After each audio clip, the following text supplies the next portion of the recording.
بسم اللہ الرحمن الرحیم نحمدہ ونصلی علی رسولہ الکریم اما بعد اعوذ باللہ من الشیطان الرجیم بسم اللہ الرحمن الرحیم الف لام میم اللہ لا الہ الا هو الحی القیوم۔ آج ہم نے چوتھا پارہ اور پانچویں پارے کا آدھا پڑھ لیا ہے، جس میں سورہ نساء کا کچھ حصہ ہے، اور ہم نے سورہ آل عمران کو مکمل کر لیا۔ اللہ تعالیٰ نے سورہ آل عمران کے اندر کچھ واقعات کا تذکرہ بھی کیا ہے اور کچھ احکامات بھی ذکر کیے ہیں۔ آل عمران یہ مریم بنت عمران یعنی کہ حضرت مریم علیہ السلام کے والد کا نام عمران تھا۔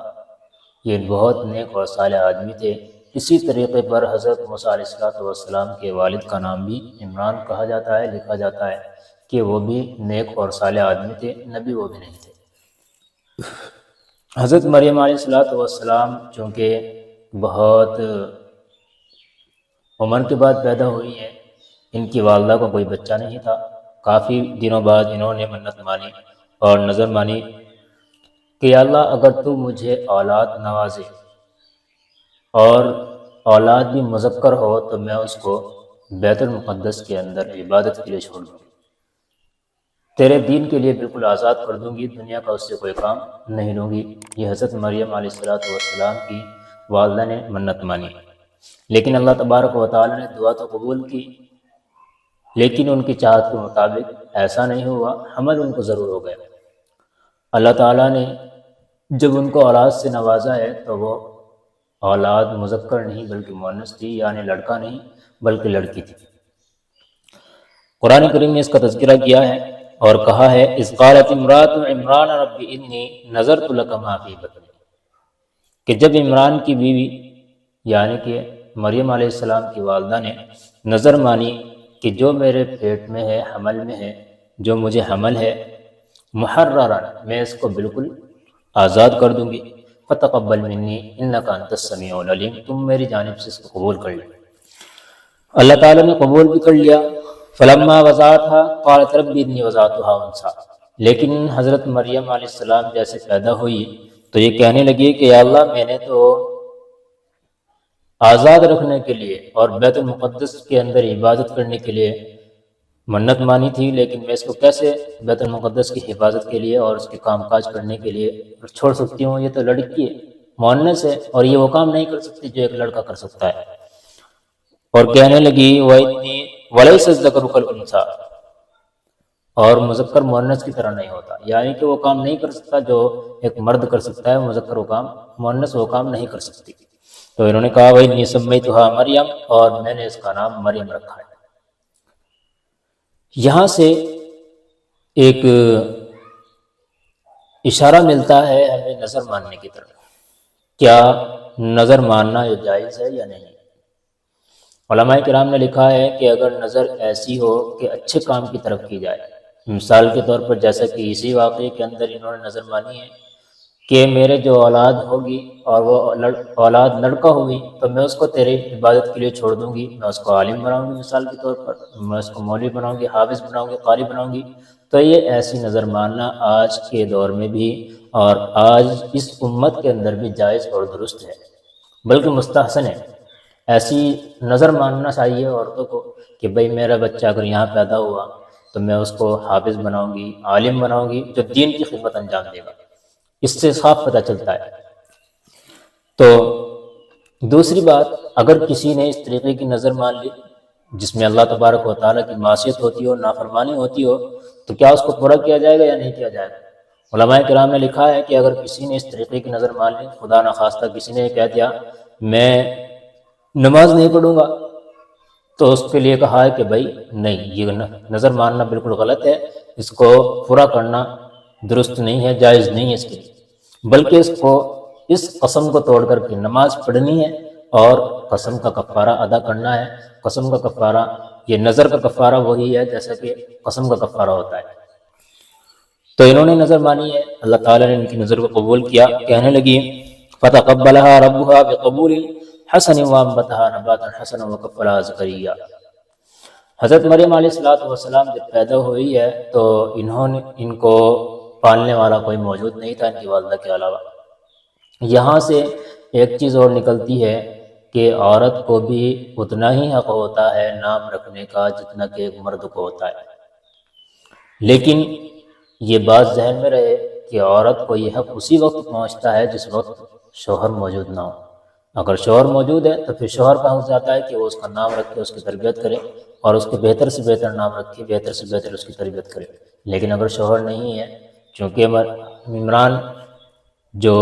مریم علیہ السلام کے والد ہیں، ان کا انتقال ان کی پیدائش سے پہلے ہو چکا تھا، تو انہوں نے خود ہی اس کا نام مریم رکھ دیا تھا، یعنی مریم علیہ السلام کی والد ہے۔ آگے چل کے ان کی پرورش کا مسئلہ آتا ہے کہ بھائی کیسے ان کو پالا جائے گا۔ اب چونکہ انہوں نے دعا بھی کر رکھی تھی کہ میں تیرے عبادت کے لیے اس کو آزاد کر دوں گی، بالکل آزاد چھوڑ دوں گی، لیکن یہ ہوگا کیسے؟ اللہ تعالیٰ تو کہیں سے کہیں اسباب پیدا کرتا ہے، انسان کو کہیں سے کہیں پہنچا دیتا ہے۔ یہی طریقہ ان کے ساتھ ہوا، یہی معاملہ حضرت مریم علیہ السلام کے ساتھ بھی ہوا ہے۔ ہوا کیا ہے، ان کے خالو حضرت زکریا علیہ السلام یہ بھی کافی عمر کے ہو چکے ہیں۔ ایک روایت کے مطابق 77 سال ان کی عمر تھی اس وقت میں، اور ایک روایت کے مطابق 100 سال ان کی عمر ہو چکی تھی۔ اللہ تعالیٰ نے ذریعہ بنایا، کیونکہ انہوں نے منت مانی تھی۔ بیت المقدس کے اندر لوگ عبادت کرنے والے بہت زیادہ تھے، ہر کوئی چاہتا تھا کہ بھائی یہ لڑکی بہت زبردست بننے والی ہے آگے چل کر کے، کہ انہوں نے اللہ تبارک و تعالیٰ کے لیے منت مانی ہے، نظر مانی ہے، تو اس کو ہم اپنی کفالت میں لے لیں، ہم اس کی پرورش کریں گے۔ ہر کوئی چاہتا تھا کہ بھائی میرے پاس آئے، جیسا کہ آج کے دور میں اگر کسی کوئی مالدار کا بیٹا ہو تو ہمارے یہاں تو اسی چیز کی طرف رجحان ہوتا ہے کہ بھئی یہ مالدار کا بیٹا ہے، اس کو اپنی پرورش میں رکھیں گے تو اس کا مال بٹور لیں گے۔ ہماری نیت تو بہت خاص اچھی نہیں ہوتی، لیکن وہاں یہ چیز بالکل نہیں تھی، کیونکہ یہ خود غریب گھر کے تھے، ان کے پاس بھی اتنا کچھ نہیں تھا کہ لوگ مال کے چکر میں کرتے، لیکن عبادت کے طور پر بہت ان کے پاس تھا۔ اللہ تعالیٰ نے ذریعہ بنایا تو ان کو کہا گیا کہ بھائی تم لوگ سب کے سب ایک کام کرو کہ اپنے قلموں کو جن کے ذریعے سے تم تورات لکھتے ہو، اپنے قلموں کو دریا میں ڈالو۔ جس کا قلم بھی الٹی طرف چلنے لگا، مثال کے طور پر اگر نہر بہہ رہی ہے پچھم کی جانب، پورب سے پچھم کی جانب، تو اب دیکھیں گے کہ کس کا قلم ہے جو پچھم سے پورب کی طرف چل رہا ہے، اور کس کا قلم ہے جو پانی کے بہاؤ کے ساتھ پچھم کی طرف چلا گیا ہے۔ تو جب یہ انہوں نے کیا تو حضرت زکریا علیہ السلام کا قلم جس سے وہ تورات لکھا کرتے تھے وہ بہاؤ کے الٹی طرف چلنا شروع ہو گیا۔ یہ بہت زبردست قرآن اندازی تھی حضرات کی، اور قرآن اندازی اس دور میں بھی جائز ہے اور اس امت کے اندر بھی جائز ہے، جیسا کہ آپ صلی اللہ علیہ وسلم کے بارے میں بھی اکثر و بیشتر آتا ہے کہ اب جب آپ سفر پر جایا کرتے تھے تو اپنی عورتوں کے درمیان قرآن اندازی کیا کرتے تھے، جس سے جبکہ یہ آپ صلی اللہ علیہ وسلم پر ضروری نہیں تھا، لیکن پھر بھی آپ صلی اللہ علیہ وسلم ان کے دلوں کو مطمئن کرنے کے لیے کہ بھائی کس کا نام نکلا ہے، اس وجہ سے آپ قرآن اندازی کر لیا کرتے تھے۔ بہرحال جب ان کا قلم نکل گیا تو یہ ان کی کفالت میں آ گئی، اور ان کو بیت المقدس کے اندر یہ کمرہ عبادت کے لیے دے دیا گیا حضرت مریم علیہ السلام کو۔ اب چونکہ ایک عجیب بچی ہے، ان کی پرورش بھی بہت عجیب طریقے سے ہو رہی ہے۔ وَأَنبَتَهَا نَبَاتًا حَسَنًا، اللہ تعالیٰ کہہ رہا ہے کہ بھئی یہ تو عجیب و غریب طریقے سے بڑھے گی۔ کوئی بچی 5 سال میں کچھ عمر پکڑتی ہے، کبھی بولنا سیکھتی ہے، چلنا سیکھتی ہے، پڑھنا سیکھتی ہے، ایسے کر کر کے، لیکن یہ بہت تیزی کے ساتھ بڑھ رہی ہے اور بچوں کے مقابلے میں۔ ایک دن کیا ہوا، کلما دخل علیہا زکریا المحراب وجد عندہا رزقا، حضرت زکریا علیہ السلام ان کے کمرے میں گئے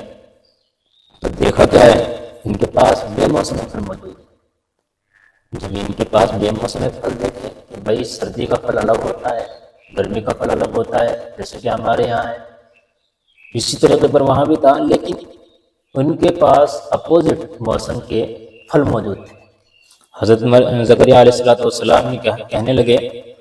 یا مریم انا لکی ھذا، کہ مریم یہ تیرے پاس کہاں سے آئے، کس نے دیے تجھے؟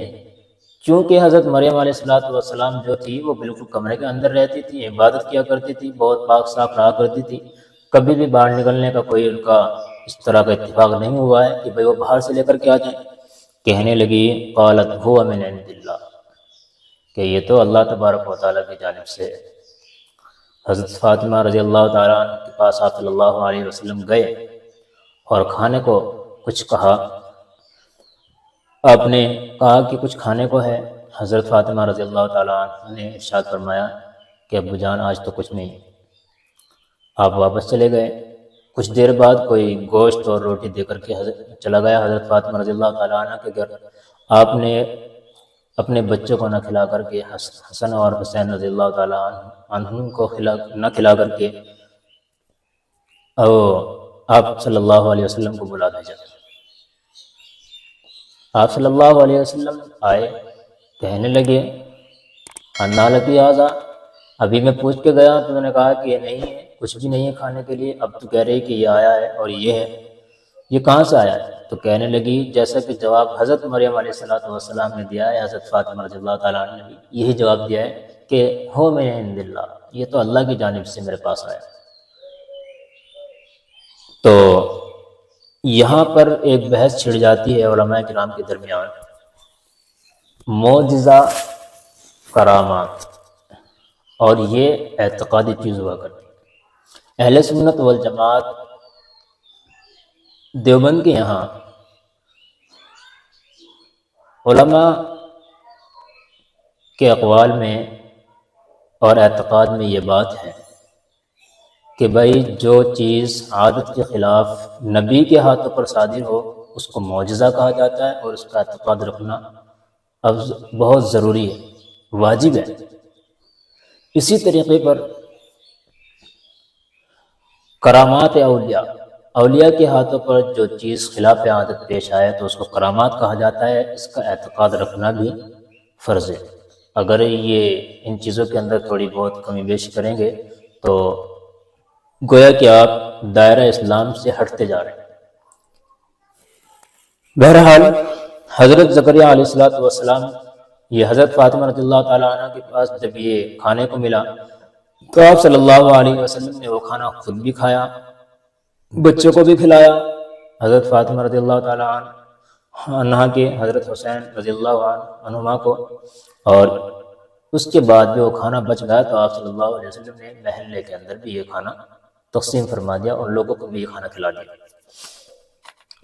ہوتا کیا ہے کہ یہ چیز بہت بابرکت ہوا کرتی ہیں جو اس طور پر آیا کرتی ہے۔ بہرحال حضرت زکریا علیہ السلام کے پاس جب یہ بے موسم پھل پائے گئے تو انہوں نے جب کہا قالت هو من عند اللہ ان اللہ یرزق من یشاء بغیر حساب، حضرت زکریا علیہ السلام کہنے لگے کہ جو ذات بے موسم پھل اس لڑکی کے پاس، جو کہ اپنے گھر کے اندر رہتی ہے، ایک کمرے کے اندر رہ کر کے عبادت کرتی ہے، اس کو پہنچا سکتا ہے، تو میں تو اگرچہ میری جوانی ڈھل چکی ہے، میں بوڑھا ہو گیا ہوں اور میری بیوی بھی بانجھ ہے، تو مجھے اللہ تبارک و تعالیٰ اولاد کیوں نہیں دے سکتا؟ یہ بات ان کے ذہن میں آئی۔ اب انہوں نے دعا کی هنالک دعا زکریا ربا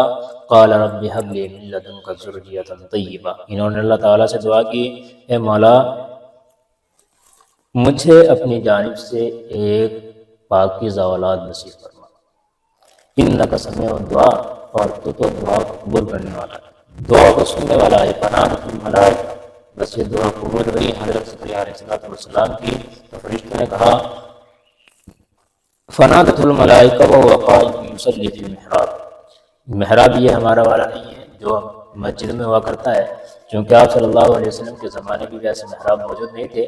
ان محراب کا جو سلسلہ چلا ہے جو بعد میں بنائے گئے ہیں یہ تو عمر بن عبدالعزیز کے زمانے کا محراب ہے۔ محراب سے مراد یہاں پر ایک کمرہ ہے کہ وہ نماز پڑھ رہے تھے، ان اللہ یبشرک بیحییٰ، کہ اللہ تبارک و تعالیٰ، فرشتوں نے کہا کہ اللہ تبارک و تعالیٰ آپ کو خوشخبری دیتا ہے یحییٰ نام، یعنی کہ آپ کے یہاں یحییٰ نام کا ایک لڑکا پیدا ہوگا۔ کیا اس کی کچھ صفات بیان کی ہے، مصدقا بکلمۃ من اللہ، اور وہ اللہ کے کلمے کی تصدیق کرنے والا ہوگا۔ اس سے مراد ہے حضرت عیسیٰ علیہ السلام، اور لکھا ہے سب سے پہلے جس نے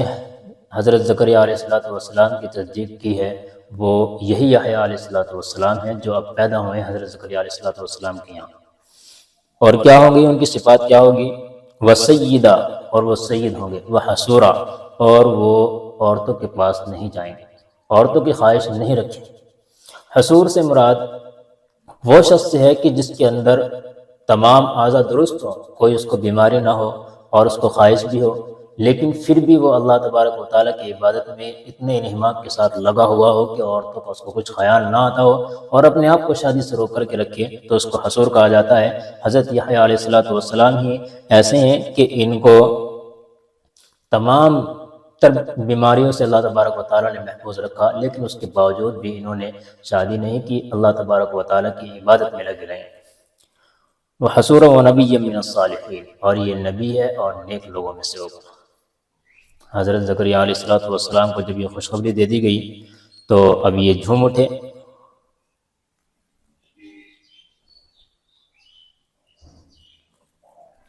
کہنے لگے کہ یار یہ تو بات ٹھیک ہے، اللہ تبارک و تعالیٰ ہر اعتبار سے بغیر کسی اسباب کے کچھ بھی کر سکتا ہے، لیکن یہ ہوا کیسے، ہوگا کیسے؟ انا یکون لی غلام، کہاں سے آئے گا یہ بچہ، کہاں سے پیدا ہوگا بچہ؟ کہ بھائی کیوں؟ وَقَدْ بَلَغَنِيَ الْكِبَرُ وَامْرَأَتِي عَاقِرٌ، میں تو بوڑھا ہو چکا ہوں اور ادھر میری بیوی جو ہے وہ بالکل بانجھ ہے، تو یہ میرا بچہ کیسے ہوگا؟ اللہ تعالیٰ کی طرف سے ارشاد ہوا، قَالَ كَذَلِكَ اللَّهُ يَفْعَلُ مَا يَشَاءُ، کہ بھائی اسی طرح ہے، اللہ تعالیٰ تو اسی طرح کرتا ہے اور جس کے ساتھ چاہتا ہے جو کر دیتا ہے، جو چاہتا ہے وہ کر لیتا ہے۔ قَالَ رَبِّ اجْعَل لِّي آیَةً، اب ان کو ٹھیک ہے یا اللہ تو نے بتا دیا، اللہ تعالیٰ جو چاہے کر سکتا ہے، میں مانتا ہوں اس بات کو، لیکن میں چاہتا ہوں کہ مجھے پتہ تو لگے۔ عام طور پر جب عورت حمل سے ہوتی ہے اس کو پیریڈ بند ہو جایا کرتے ہیں، حیض بند ہو جایا کرتا ہے، تو اس سے اندازہ لگا لیا کرتے ہیں کہ بھائی اب کیا ہے کہ اس کے ایام شروع ہو چکے ہیں حمل کے۔ لیکن جو عورت پہلے سے ہی بانجھ ہے اس کو حیض ہی نہیں آتا، عام طور پر جو وجہ بنتی ہے آسیہ اس کو کہا جاتا ہے کہ بھائی عائشہ نا امیدی کہ اب اس کو حیض آنا بند ہو گیا، اب اس کے یہاں بچے کی کوئی گنجائش نہیں ہے، یعنی اب اس کو حمل ٹھہرنا بہت ناممکن سی بات ہے، یہ عام طور پر زمانے میں سمجھا جاتا ہے۔ تو انہوں نے کہا مجھے کیسے پتہ چلے گا؟ تو اللہ تبارک و تعالیٰ نے کہا آیتک اللہ تکلم الناس ثلاثۃ ایام الا رمزا، کہ ہاں زکریا تو 3 دن سے کسی کے ساتھ باتیں نہیں کر سکے گا، تجھے 3 دن پہلے پتہ چل جائے گا، الا رمزا، مگر اشارے سے۔ کوئی تجھ سے پوچھنا بھی چاہے گا تو بولنا تو چاہے گا، لیکن تیری زبان اللہ تبارک و تعالیٰ کی جانب سے بند ہو جائے گی، لیکن ساتھ ساتھ میں اللہ تعالیٰ نے یہ آپشن بھی چھوڑ دیا اور یہ چیز چھوڑ دی کہ تو اللہ تبارک و تعالیٰ کی عبادت کرے گا، تورات کی تلاوت کرے گا اور تسبیح و تحلیل کرے گا، تو یہ تمام کی تمام چیزیں تو کرتا رہے گا، اس میں تجھے کچھ بھی رکاوٹ نہیں ہوگی۔ یہ تمام چیزیں اللہ تعالیٰ نے حضرت زکریا علیہ السلام کے لیے رکھ دی۔ وَاذْكُرْ رَبَّكَ كَثِيرًا وَسَبِّحْ بِالْعَشِيِّ وَالْإِبْكَارِ، یہ کہا ہے کہ بھائی اپنے رب کو کثرت سے یاد کر، وَسَبِّحْ بِالْعَشِيِّ وَالْإِبْكَارِ، اور صبح شام اپنے رب کی تسبیح بیان کر۔ اللہ تعالیٰ نے حضرت زکریا علیہ السلام کو بہت زیادہ عمر کے بعد یہ اولاد عطا کی، حضرت یحییٰ علیہ السلام۔ اسی طریقے پر آگے چل کر کے حضرت مریم علیہ السلام جب پیدا ہوئی ہیں، یہ ان کے یہاں بچہ پیدا ہوا ہے، ان کا بھی بہت عجیب غریب واقعہ ہے۔ اذ قالت الملائکۃ یا مریم ان اللہ اصطفاک وطہرک واصطفاک علی نساء العالمین، فرشتوں نے آ کر کے کہا کہ مریم اللہ تعالیٰ نے تجھے چن لیا ہے اور پاک صاف رکھا ہے، واصطفاک علی نساء العالمین، اور تجھے تمام دنیا کی عورتوں پر تجھے اللہ تبارک و تعالیٰ نے سلیکٹ کر لیا ہے، تجھے چن لیا ہے۔ یا مریم اقنتی لربک واسجدی وارکعی مع الراکعین، اذ قالت الملائکۃ یا مریم ان اللہ یبشرک بکلمۃ منہ اسمہ المسیح عیسی ابن مریم وجیہا فی الدنیا والآخرہ ومن المقربین، فرشتوں نے کہا کہ مریم اللہ تعالیٰ تجھے خوشخبری دیتا ہے، بشارت دیتا ہے ایک کلمے کی جس کا نام مسیح عیسیٰ ابن مریم ہوگا۔ اللہ تعالیٰ نے حضرت مریم علیہ السلام سے حضرت عیسیٰ علیہ السلام کا یہ حمل ہونے کا تذکرہ کیا ہے کہ بھائی اب ان کے یہاں یہ بچہ پیدا ہوگا جس کا نام عیسیٰ ہوگا، اور عیسیٰ اور مسیح ہوگا۔ مسیح جیسے ہم لوگ مسح یمسح، مثلا یہ پوچھنا، جیسے مسر کا مسح کرتے ہیں اس کو بھی مسح کہا جاتا ہے، یہ بھی اسی سے ہے۔ اسی طریقے پر مسیح دجال، اس کے بارے میں بھی آتا ہے کہ چونکہ اس کی ایک آنکھ بالکل سپٹ ہوگی، اس میں پھوٹے ہوئے انگور کی طرح تھوڑا سا کھل رہی ہوگی بس وہ، اور حضرت مریم علیہ السلام کو مسیح اس وجہ سے کہا جاتا ہے کہ یہ مادر ذات اندھے کو، بیمار کو اپنا ہاتھ پھیر کر کے جیسے اس پر ہاتھ پھیرتے ہیں اس کو درست ہو جایا کرتا تھا، اللہ تبارک و تعالیٰ کے حکم سے اس کی بیماری ختم ہو جایا کرتی تھی، اس وجہ سے ان کو مسیح کہا جاتا ہے۔ جب یہ ان کو بتا دیا گیا کہ بھائی آپ کے یہاں مریم یہ عیسیٰ پیدا ہوں گے، تو ان کو بہت فکر لائق ہوئی کہ بھائی میرے ساتھ یہ کیسے ہو رہا ہے اور کس طریقے پر ہو رہا ہے۔ قالت رب انا یکون لی ولد ولم یمسسنی بشر، حالانکہ بچہ پیدا ہونے کے لیے مرد اور عورت کا ملنا یہ اسباب کی دنیا میں سے ہے، لیکن اللہ تبارک و تعالیٰ نے 4 طریقوں پر بچے پیدا ہونے کے جو اسباب ہوتے ہیں ان کے خلاف کر کر کے دکھایا، 4 طریقے رکھے۔ نمبر 1 کیا ہے؟ حضرت آدم علیہ السلام جو بغیر ماں اور باپ کے پیدا ہوئے، دوسرے جو بغیر ماں کے اور باپ سے پیدا ہوئے جیسے حضرت حوا علیہ السلام، اور حضرت عیسیٰ علیہ السلام یہ تیسرے ایسے ہیں کہ جو بغیر باپ کے صرف ماں سے پیدا ہوئے ہیں، باپ کا اس میں کوئی دخل نہیں ہے، بلا واسطہ یہ حضرت مریم سے پیدا ہوئے، بالواسطہ یہ حضرت مریم علیہ السلام سے پیدا ہوئے۔ قال كذلك الله يخلق ما يشاء اذا قضى امرا فانما يقول له كن فيكون، اللہ تعالیٰ کہتا ہے کہ بس اسی طریقے پر ہو جائے گا جیسے اللہ تعالیٰ بس کن کہہ دیتا ہے فیکون وہ ہو جایا کرتا ہے۔ جب اللہ تعالیٰ فیصلہ کر چکا ہوتا ہے، اب اس کے سامنے اسباب میں کیا کرنا ہے کیا نہیں کرنا ہے ایسا نہیں ہوگا۔ آج کے دور میں اگر کہا جائے تو یہ چیز ناممکن ہے، ایسا ناممکن ہے، کوئی کہنے لگے کہ میں ایسا ہوں میں ویسا ہوں، جیسے کہ آج کل مدعی بہت زیادہ ملیں گے تو ان کی بات قابل قبول نہیں ہوگی۔ یہ کچھ واقعہ تھا اس کے اندر جو میں نے آپ کے سامنے بیان کیا ہے۔ اللہ تعالیٰ ہمیں سمجھ کے عمل کی توفیق نصیب فرمائے، اور قرآن کریم کی آیات کو سمجھنے کی اور ان پر عمل کی توفیق نصیب فرمائے، رمضان مبارک کی قدر کرنے کی توفیق نصیب فرمائے۔ وآخر دعوانا ان الحمد للہ رب العالمین۔